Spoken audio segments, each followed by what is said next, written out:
Last weekend. Wendy and I, after a very busy Christmas season, were not able to spend time with our son, and we called him and said, after the new year, we can take a little time. What do you want to do? And he said, well, do you remember when I was a kid and you took me to Disneyland? Yeah.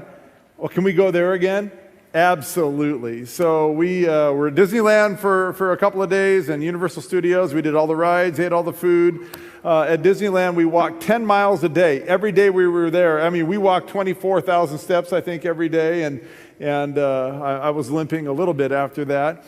And we just had a great, if my son would have said, I want to go to South Dakota, okay, just to be with my son. So we had a great time together. We missed you. I understand Adventist World Radio was here, and they did a good job. If you enjoyed that, praise the Lord. If you didn't, then you'll really appreciate today's service. So it's a win-win. I've been really anticipating this weekend and this particular Sabbath, and thinking I'm really excited about it. And then, at the same time, absolutely terrified about it. Excited because if there was ever a time that this world needed to understand the book of Revelation and what it's teaching to get us out of the mess we're in, it's now. Terrified because I understand that the book of Revelation is probably the most difficult book in the Bible to read and interpret and figure out. And with that understanding, I came to understand that my next door neighbors were going to be here in church for their very first time, and that Jesse, my wonderful friend, next door neighbor, has never been to church before. So his first time in church, we start in the book of Revelation. And so I'm like, come back when we're talking about Matthew, Mark, Luke, or John. Glad to have them here. They are becoming dear friends to us, and their little daughter, Em, if she's ever missing, you know who stole her. So we're starting this new series on the book of Revelation. The book of Revelation is an incredibly mysterious book. It's probably the most mysterious book we have in the Bible. It's filled with all kinds of images and symbols that are sometimes frightening and sometimes head-scratching. It's got this reputation for being a book about the end of the world and all the terrors that accompany the great apocalypse that's about to descend on us and fall on our heads. To many who read it, Revelation can be a very intimidating and frightening book. I remember when my mom first started going to church, she went to some Revelation seminars and she was trying to learn about the book of Revelation. And it was really interesting what she learned. And she would bring it to my sister and I, who were pretty little. And she told us, now I'm just going to be straight with you. When I was a little kid, I couldn't wait for what she described as the great time of trouble. I couldn't wait for it. Because as a little boy, I thought, okay, during the great time of trouble, before the end of the world, there's going to be people out to get me, and I'm going to run up into the woods, and I'm going to live in a cave, and I'm going to eat off the land, and I'm going to move and hide and camouflage. It's going to be really cool. I thought it was going to be really fun. Oh man, I can't wait for this great time of trouble. Whenever it comes, I'm ready for it, And so I was all excited about it and about just all the stories I heard about what's going to happen at the end of the world and everything. And so my family, this is before my mom and dad divorced, my family took a vacation to Ocean Shores, which I think is on the Washington side of the beaches. Is that right? Yeah, okay. So we were up there and we were camping with all these other people one summer. And at the campsite next to us, there was a little kid that was about my age, maybe 1 or 2 years younger. And I befriended him, and we were hanging around, and one day we were away from our parents, and we were walking all over the place and, hunting for shells and getting driftwood and making forts, doing all the kinds of things little guys do. And it popped into my mind all these things that I had heard about the end of time and the time of trouble and all this kind of stuff. And so I started rambling on about it to this little kid. I was telling him all the things that were going to happen at the end of time and how all these scary things were going to happen. And I was thrilled. Now, I wasn't looking at him while I was talking. We were just walking along and And at some point while we were walking along, I looked over at this little kid, and he was weeping. He was crying, like snot bubbles, the whole thing. He was, and I looked at his face, and he was terrified. And I said, well, what's the matter? And he looked at me and he said, I don't want Jesus to come. And he ran back to his camp, and his parents wouldn't let him play with me anymore after that. So in this series, in the book of Revelation, I am hoping to take the fear out of this book. Because I'm going to tell you, there is nothing that has happened in this book that's written about in all of these symbols and imagery, and the whole book is symbols and imagery and metaphor, and it's all supposed to mean something different than what's written there. It's a genre that Jews used all the time to write. They did it for hundreds of years. They used this apocalyptic genre with all these, beasts and explosions and wars and all this kind of stuff. It was a genre that John was writing in. I'm hoping to show you that everything in this book is good news about Jesus, and everything in this book is stuff that he has already talked about. Jesus already prepared us for this stuff, just in different language. So I'm hoping that you can get that. Now I want to start in Revelation chapter 14. I know when you read a book, you're supposed to start in chapter 1. But we're going to start in chapter 14. So there are Bibles in the pews in front of you. If you want to grab one, or if you have your cell phone and you have a Bible app on it, go to Revelation chapter 14. Revelation chapter, it's the last book in the Bible. You can't mess that up. Revelation chapter 14.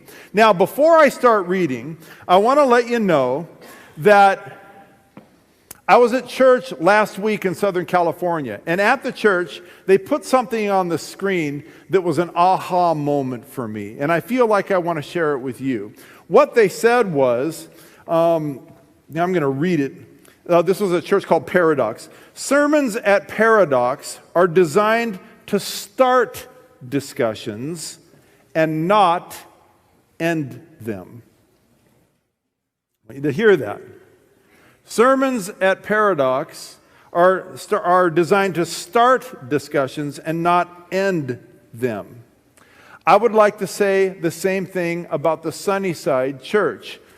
If I preach something that you have heard a different way at some point in your life and settled on, and what I say kind of flies in the face of that, that's not the end of the story. This church is not about thus saith the Mark, okay? I was in another church, pastor of another church, and I was walking by a Sabbath school, and I heard somebody in the Sabbath school say, well, Pastor Mark said it's this way, so that's the way it is. Boy, I ran in there as fast as I could, and I said, whoa, Pastor, I don't know anything. Look at me. I mean, I can barely walk and chew gum at the same time. Don't do that. That's not, no. Study for yourself. Find out for yourself what you think to be true and settle on it, because the Holy Spirit's going to work with you to interpret and bring you along the path He wants to bring you along. Don't just listen to me and go, okay, that's the way it is. Okay, let's go to the text. Revelation chapter 14, verse 6.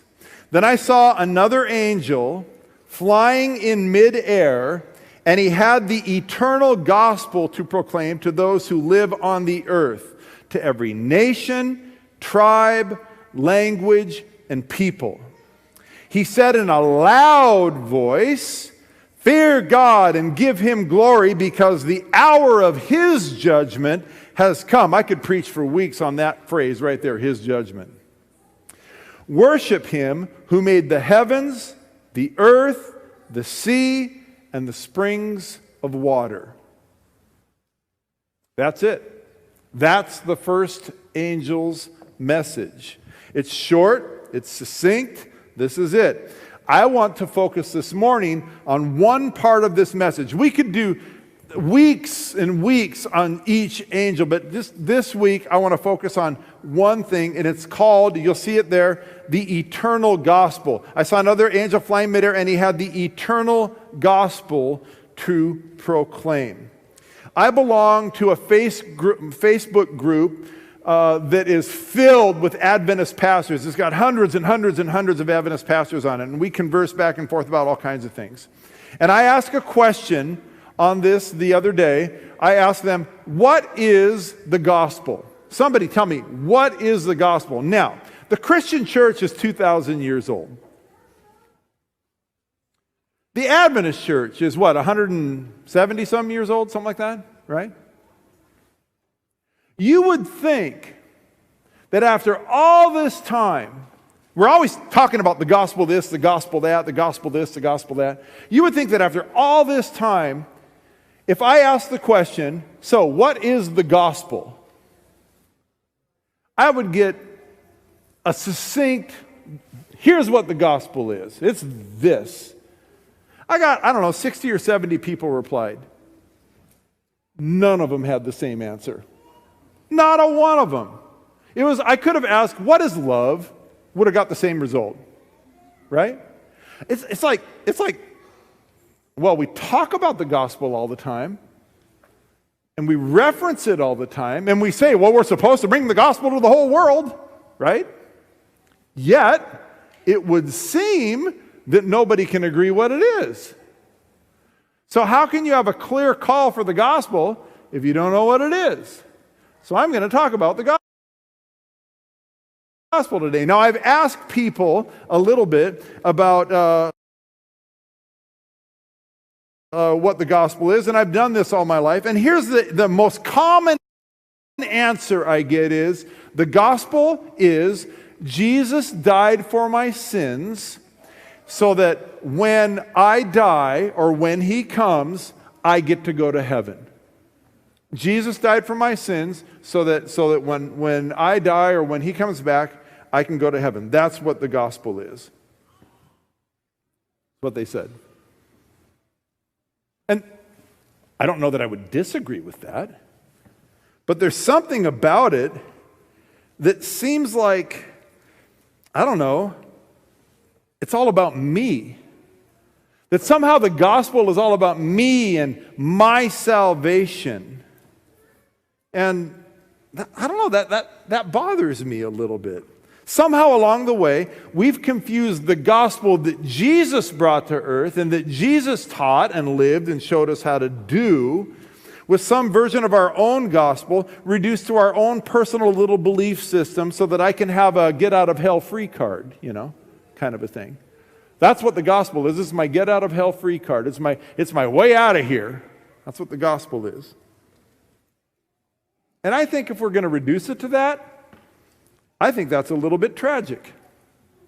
An author that I really like reading says this: Christianity is a lifestyle, a way of being in the world that is simple, nonviolent, shared, and loving.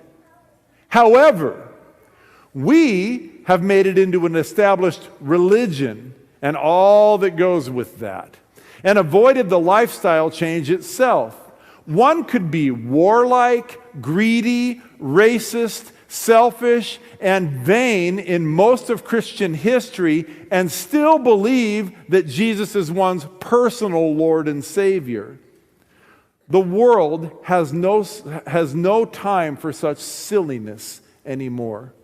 The suffering on earth is too great. See, the gospel that Jesus spent his life teaching and preaching isn't simply a way out of here when we die. The gospel that Jesus taught was supposed to transform the world. The gospel isn't just something that you believe, it's something that you actually do. Jesus exemplified this when he told a story in Luke chapter 11. In Luke chapter 11, Jesus is talking to a whole bunch of Israelites that's where he was, in Jerusalem. And he's talking, and somebody asked him a question, so he tells this story. And the story is that there was a businessman that was going on a trip from Jerusalem all the way to Damascus. Now, back then, they didn't have Teslas, so he had to walk.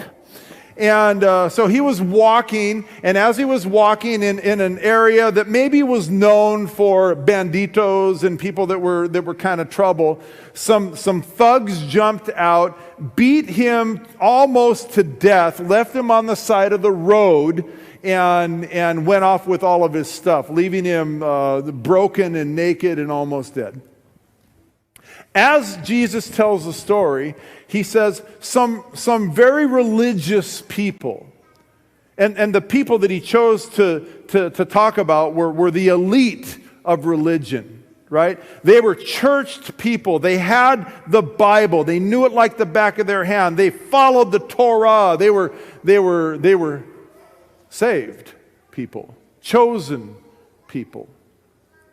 They were walking by, and they barely glanced at the man. He was broken and bleeding. They didn't go over and shake him and say, "Hey, are you okay? Is there something I can do for you?" They just walked by and went, "Ugh, thank God that didn't happen to me."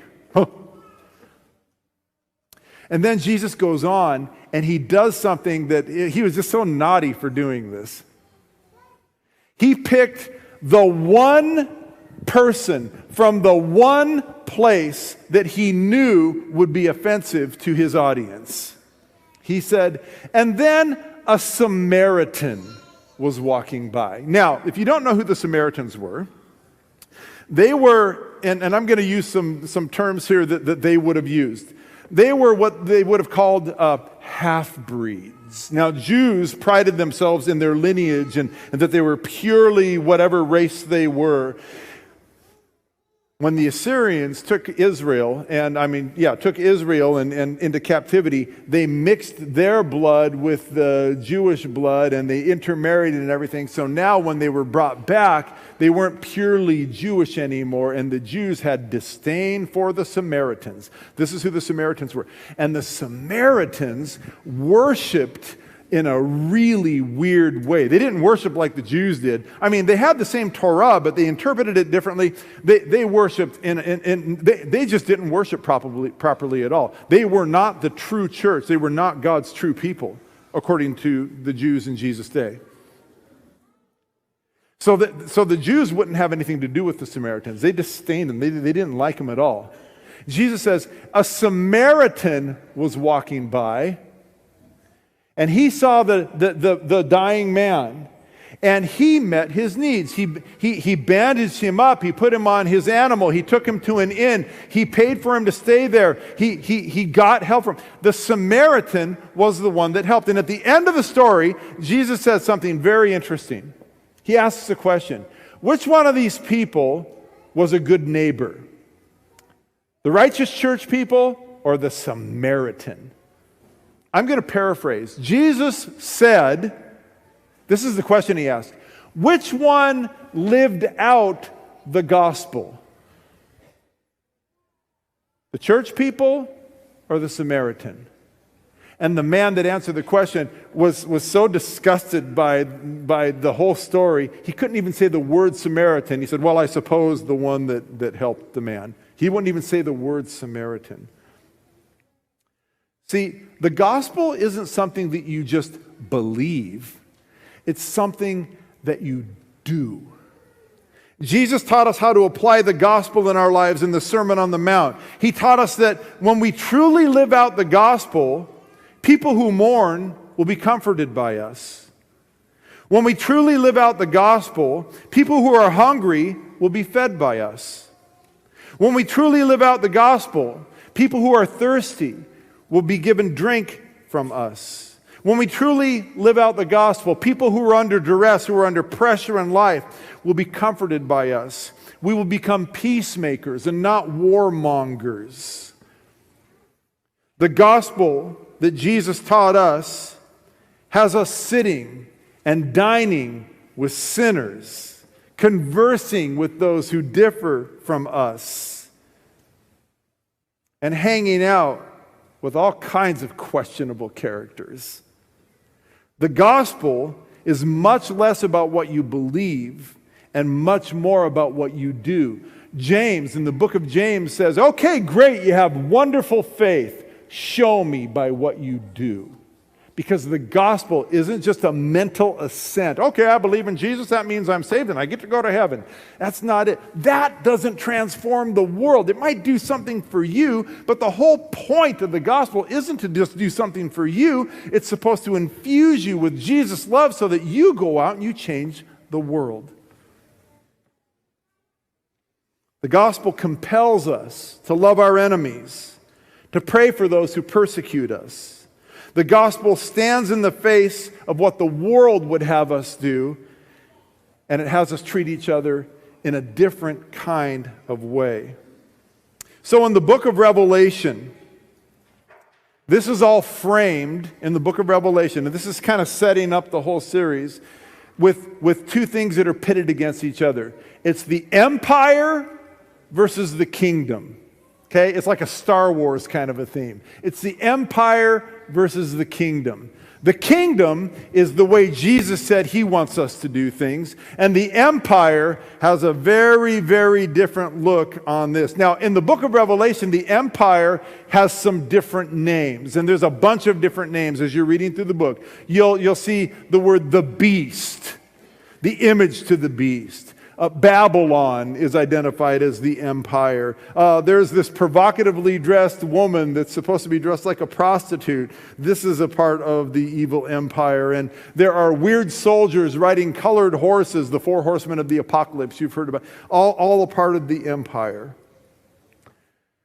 Now, what we know as we interpret the book of Revelation is this is all talking about Rome, the emperor of Rome, and eventually the church that would come out of Rome, that kind of twist who God is and make him out to be something that he's not. And we'll get into that later on.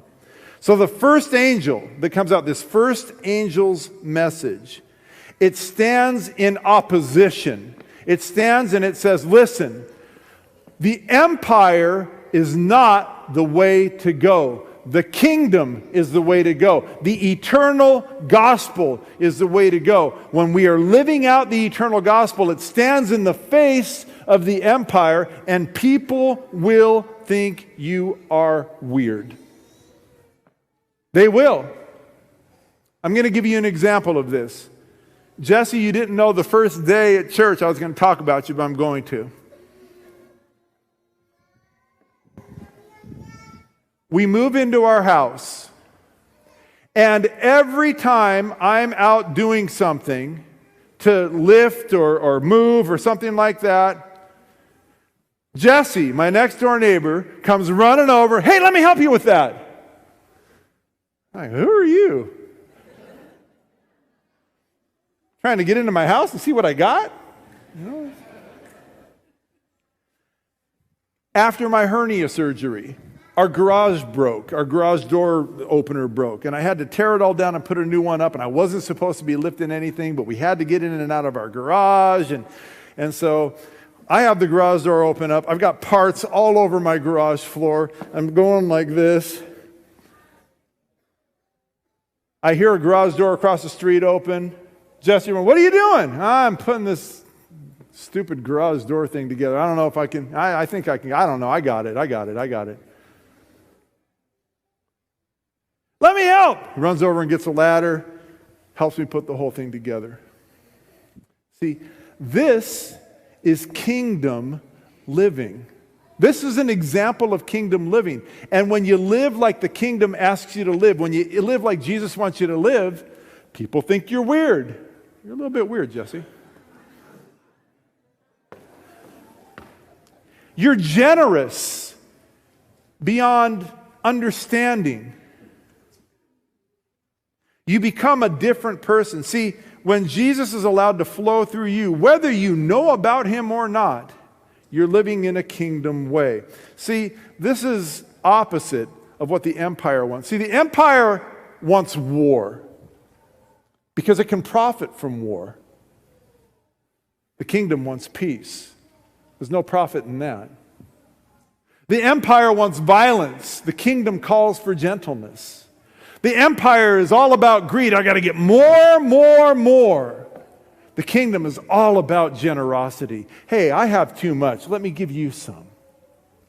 The empire is all about lust, using people for their bodies and using them for what they have, and infatuation, not true, deep-seated love. The kingdom is all about love, self-sacrificing love.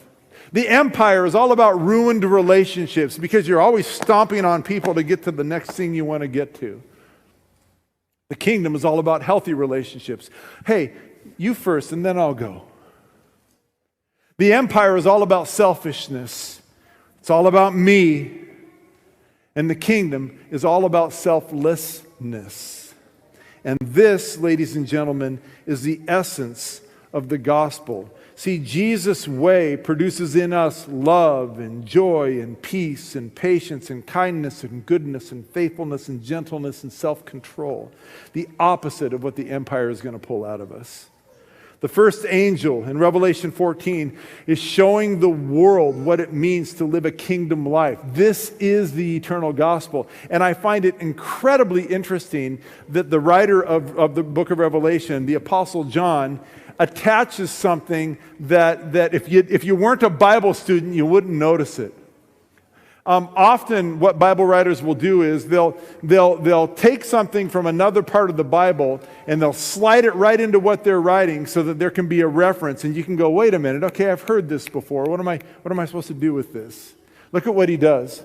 He said in a loud voice, "Fear God and give him glory, for the hour of his judgment has come." And then in the bold, "Worship him who made the heavens, the earth, the sea, and the springs of water."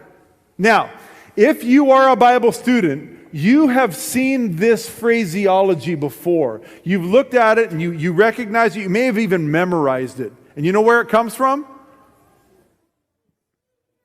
You know? It comes from the fourth commandment of the 10 commandments. It's right here. I'll read it to you. "Remember the Sabbath day by keeping it holy. 6 days you shall labor and do all your work, but the seventh day, Saturday, is the Sabbath to the Lord your God. On it you shall not do any work, neither you, nor your son or your daughter, nor your male servant or your female servant, nor your animals, nor your foreigner residing in your towns." Now here's where he picks up. John steals this and puts it right in here. "For in 6 days the Lord made the heavens and the earth and the sea and all that is in them. But he rested on the seventh day. Therefore the Lord blessed the Sabbath day and he made it holy." Interesting that John would link the eternal gospel to the fourth commandment. Why would he do that? Well, Israel was beholding to the empire of Egypt. For 400 years they were in slavery. And Israel had an empire mentality. They had a beast mentality, however you want to describe it in the Bible, they had an empire mentality. And when they came out of Egypt, they were in no shape to be doing anything with each other, for each other. They had an empire mentality. So God gives them the 10 commandments, and he says, listen, you need to think differently. This is a kingdom life now. It's no longer an empire mentality. So when Israel is led out into the wilderness, they're told in this fourth commandment that the Sabbath is a day of liberation, which is opposite of the slavery they were in. It's a day of liberation. It's a day where rich and poor people, slave and free people, sons and daughters, strangers from other countries. Pause on that one for a second. Even your animals are to rest as equals. Sabbath is symbolic of the eternal gospel of peace and liberation that Jesus would one day come and offer the world. Sabbath was symbolic of how Jesus would teach us to live every day. The Sabbath teaches us that as far as possible, we are to treat each other with love and respect and equality. We're not to use people for selfish gain. If somebody's from another country, has a different skin color or a different accent than we do, that doesn't matter. We're all God's children. The Sabbath teaches us that. Jesus taught us that when we come to Him, He gives us rest. The Sabbath invites us to give that rest to those around us. This is why Seventh-day Adventists still keep the Sabbath, keep the fourth commandment. Very few churches do that anymore, but we've decided this is what we want to do. We don't want to ignore that one commandment. It's a recognition that the one who created our world is no respecter of persons. God loves and treats everyone the same. And we're reminded in the fourth commandment that we should too. Sabbath is a realization that all of the angst of this world between Democrats and Republicans, liberals and conservatives, black people and white people, Jews and Arabs, gays and straight people, religious people and atheists, all of the hate, all of the name calling, all of the division, that's the empire way. The Sabbath, the gospel, reminds us that this is not the kingdom way. The three angels' message, the first angel reminds us of this, that we have to stop the mudslinging, we have to stop the hate, and we need to come together. And here's the cool part. I told you that there's symbols in the book of Revelation, that everything in the book of Revelation is symbolic. Well, these angels, I'm just going to tell you, don't expect that there's going to be three actual angels flying around the earth going, "Hey, everybody!" in English over North America, Germany, all the different languages. Don't expect there's going to be actual angels. These angels are symbolic for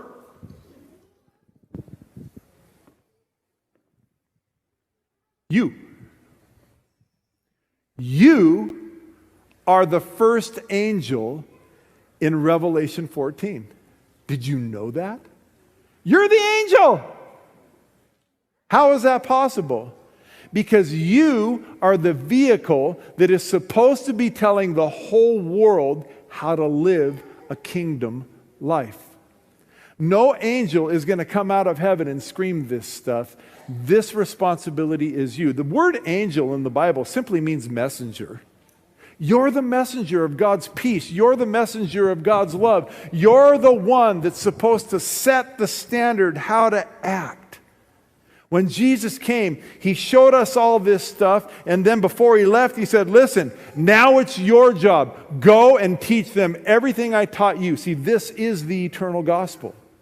The eternal gospel that's being proclaimed is we are supposed to be at peace, we're supposed to live in love, we're supposed to live in joy, we're supposed to be gentle, we're supposed to be all of the fruits of the Spirit. This is anti-empire language. Now, again, when you live like this, the empire is going to look at you and he's going to say, "What kind of a weirdo are you?"